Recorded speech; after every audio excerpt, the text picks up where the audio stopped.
नमस्कार प्रिय दर्शकों, आप सभी का स्वागत हमारे YouTube चैनल सितारे आपके नौ में। जो भी दर्शक हमें लाइव में देख रहे हैं, चैनल को शेयर सब्सक्राइब जरूर कर लीजिए। एक एक बेहतरीन नॉलेज की वीडियो हम आपको देने का प्रयास करते हैं। अगर आप जन्म कुंडली का विश्लेषण चाहते हैं, अपने कुंडली का पूरा वीडियो बनवाना चाहते हैं विश्लेषण के साथ, संपूर्ण विस्तृत विश्लेषण और आपके पूरे प्रश्नों का जवाब, तो वीडियो के माध्यम से भी आप प्राप्त कर सकते हैं। दिए गए नंबर पर व्हाट्सएप करके किसी ग्रह की शांति, रत्न, रुद्राक्ष या ब्रेसलेट इत्यादि की जो भी जानकारी चाहते हैं वो आप प्राप्त कर सकते हैं और परचेज कर सकते हैं। हमारा बैच भी स्टार्ट हो रहा है 25 अप्रैल, इसी 25 अप्रैल 2025 से रात को 8 बजे बैच शुरू हो रहा है। उस बैच में आप एडमिशन ले सकते हैं। बिल्कुल कम फीस के साथ हमने बैच शुरू किया। चलिए आइए, आज की जो चर्चा करने जा रहे हैं, धन भाव और धनेश की स्थिति को देखना है लक्ष्मी द्रेषकांड में तो नहीं है। ये लक्ष्मी द्रेषकांड क्या होता है, सबसे पहले हम इसको समझेंगे। आप अपनी जन्म कुंडली ओपन करिए, अपना चार्ट अपने सामने इस प्रकार से रख लीजिए। तो लक्ष्मी द्रेषकांड देखने के लिए प्रिय मित्रों, ग्रहों के अंश को देख लेना है। आप जैसे ये चार्ट ओपन करेंगे तो 1 से लेकर 12 खाने आपको कुंडली में दिख रहे होंगे। 1 2 3 4 5 6 7 8 9 10 11 12, ये 12 खाने हो गए, 12th हाउसेज हो गए। अब 12 खानों में 1 से लेकर 12 तक के नंबर भी लिखे होंगे जिन्हें हम राशि कहते हैं। अब 12 खानों में 12 राशियां भी भर गई। दूसरा, अब उसी में 9 प्लैनेट्स बैठे होंगे। इन्हीं 3 का खेला है, भाव, राशि और ग्रह। अब जो ग्रह जिस राशि में जिस भाव में बैठा है उसके अंश को देख लेना है। अंश से ही पता चल जाता है कि कौन सा ग्रह लक्ष्मी द्रेषकांड में है। अंश निर्धारित है, इसलिए हमने यहां पर वो सारी चीजें आपको लिख भी दिया है। अगर मैं केवल बता देता कि मेष राशि में 11 से 20 अंश तक का ग्रह है तो लक्ष्मी द्रेषकांड में है, तो शायद आप भूल जाते। मैंने इसलिए यहां लिखा हुआ है कि आप अपना चार्ट सामने रखिए और यहीं से आप मिलाते जाइए और नोट करते जाइए। प्रिय मित्रों, सबसे पहले हम इसको समझा देने का प्रयास करेंगे। एक राशि जो होती है वह कितने अंश की होती है? 30 अंश की। एक राशि में 3 द्रेषकांड बन जाता है। पहला द्रेषकांड, दूसरा द्रेषकांड और तीसरा द्रेषकांड। पहला द्रेषकांड बनता है 0 से 10 अंश का, ये पहला होता है। दूसरा बनता है 11 से 20 अंश का, ये दूसरा। तीसरा बनता है 21 से 30 अंश का। ठीक है, इस प्रकार से पहला, दूसरा और तीसरा द्रेषकांड बन जाता है। इसी पहले, दूसरे और तीसरे द्रेषकांड में से कुछ द्रेषकांड लक्ष्मी द्रेषकांड कहलाते हैं। अर्थात लक्ष्मी द्रेषकांड में क्या सिस्टम है, कौन सा राशि कितने अंश पर द्रेषकांड बन जाता है। अब देखिए, किस राशि में कौन सा ग्रह कितने अंश पर है, यही खेला है। कहीं पर भी आपके जन्म कुंडली में मेष राशि लिखी हो, अर्थात 1 नंबर। अगर मेष राशि में कोई भी ग्रह 11 अंश से 20 अंश के बीच में बैठा हो, उदाहरण के लिए मैं ले लेता हूं, यहां मान लीजिए बुध बैठे हो और कितने अंश पर होने चाहिए? 11 से 20, तो मान लीजिए हमने 15 अंश पर इनको लिख दिया। अब जैसे ही आपने मेष राशि में बुध देखा, यहां शुक्र, शनि, राहु, केतु कोई भी हो सकता है। अब ये अगर 15 अंश पर हैं तो आपको अब कुंडली में नीचे अपने नोट कर लेना है कि बुध हमारा लक्ष्मी द्रेषकांड में हुआ। लक्ष्मी द्रेषकांड में, यह उदाहरण मैं ले रहा हूं, आपको अपनी जन्म कुंडली के अनुसार ऐसे ही द्रेषकांड निकाल लेना है। बात समझ में आ गई होगी। अब चलिए ये जो उदाहरण चार्ट हमने लिया है इसमें से हम देखते हैं कि कौन सा ग्रह लक्ष्मी दृष्टिकांड में आ रहा है।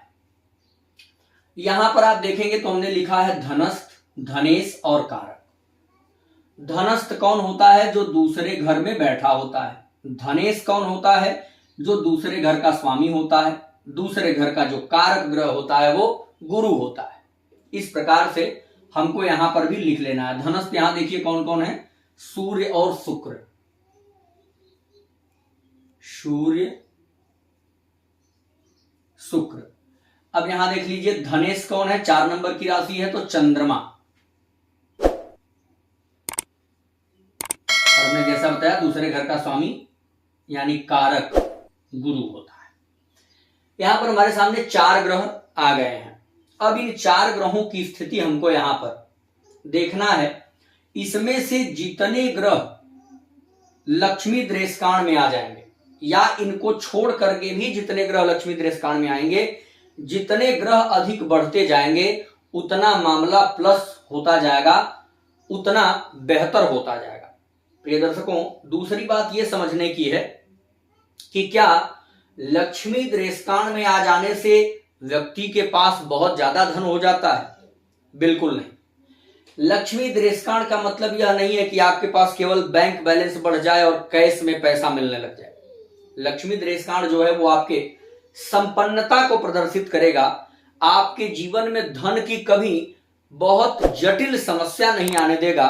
और दूसरा, आपके घर में गाड़ी मिल जाए, अच्छी जमीन खरीद लें, आप बढ़िया मकान बना लें, किसी कन्या का जन्म हो जाए या आपकी सुंदर कोई बहू आ जाए जो खुद इनकम का स्रोत हो, इस प्रकार से भी लक्ष्मी दृष्टिकांड काम करता है। अर्थात जीवन में धन, वैभव, संपन्नता और ऐश्वर्य की प्राप्ति यह लक्ष्मी दृष्टिकांड कराता है। लक्ष्मी दृष्टिकांड में जन्म कुंडली के जितने अधिक ग्रह होंगे मामला उतना प्लस होता जाएगा। आइए ये उदाहरण की कुंडली है, इसमें हम देखते हैं कौन सा ग्रह लक्ष्मी दृष्टिकांड में आ रहा है। यहां देखिए कर्क राशि है। कर्क राशि की हमारे पास जो शर्त है कि ग्रह 11 से 20 अंश पर होने चाहिए। यहां पर देखिए सूर्य 23 अंश पर है, शुक्र 21 अंश पर है, अर्थात इसमें से कोई भी लक्ष्मी दृष्टिकांड में नहीं मिला।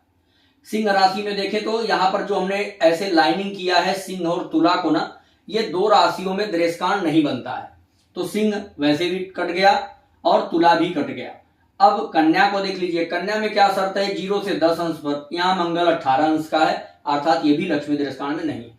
अब यहां देखिए गुरु वृश्चिक राशि में बैठा। वृश्चिक की शर्त है 0 से 20 अंश तक ग्रह अगर है तो लक्ष्मी दृष्टिकांड में होगा। तो यहां गुरु आपको 11 अंश पर मिला, अर्थात गुरु इस कुंडली में लक्ष्मी दृष्टिकांड में है।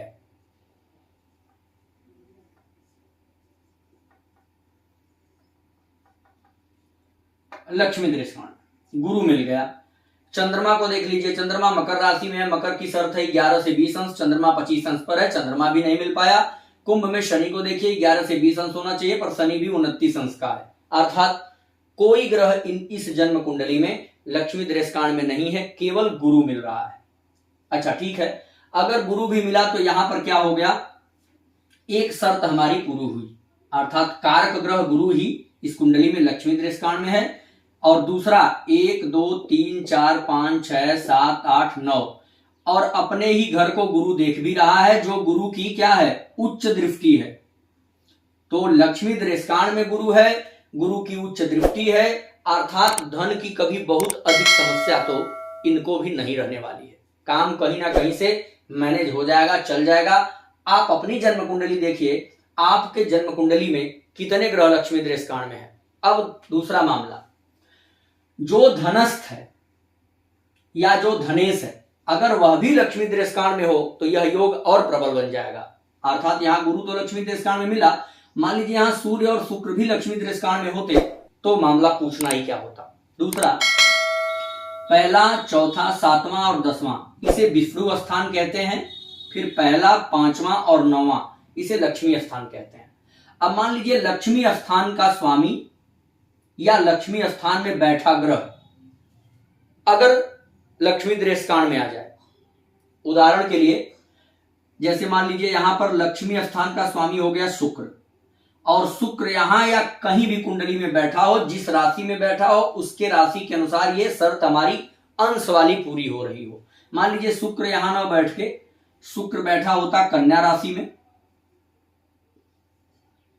यहां शुक्र होता कन्या राशि में, शर्त क्या है 0 से 10 अंश की, मान लीजिए 8 अंश पर होता, तो अब यह योग और प्रबल हो जाता, क्योंकि लक्ष्मी स्थान का स्वामी एक तो हो गया, दूसरा लक्ष्मी दृष्कांड में बैठ गया, तीसरा केंद्र में बैठ गया।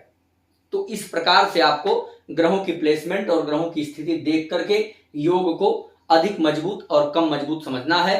दूसरा, इन लक्ष्मी दृष्कांड में जो ग्रह बैठे हैं, अगर 2 ग्रह आपके कुंडली में हैं तो वो 2 ग्रह जब भी महादशा या अंतरदशा में आएंगे तब आपको धन से संबंधित बड़ा लाभ निश्चित रूप से देंगे। ये रही आज की विशेष जानकारी। अगर आपको यह जानकारी पसंद आई हो तो प्लीज चैनल को सब्सक्राइब और लाइक करके कमेंट जरूर करें। किसी प्रकार की इंक्वायरी के लिए आप इस नंबर पर व्हाट्सएप मैसेज करके पूरी इंफॉर्मेशन ले सकते हैं। जय श्री राम।